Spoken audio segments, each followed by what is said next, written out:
ही आहे आपल्या चुलीवर शिजलेली अगदी घरच्या पद्धतीची केळफुलाची भाजी। सगळ्यात आधी केळफुलाची पानं अलगद काढून घेतली आणि आतला भाग स्वच्छ करून घेतला।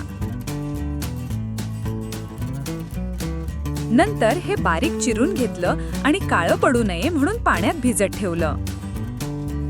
चुलीवर पातेलं तापायला ठेवलं, त्यात तेल घेतलं आणि मोहरी, जिरं, हिंगाची मस्त फोडणी दिली।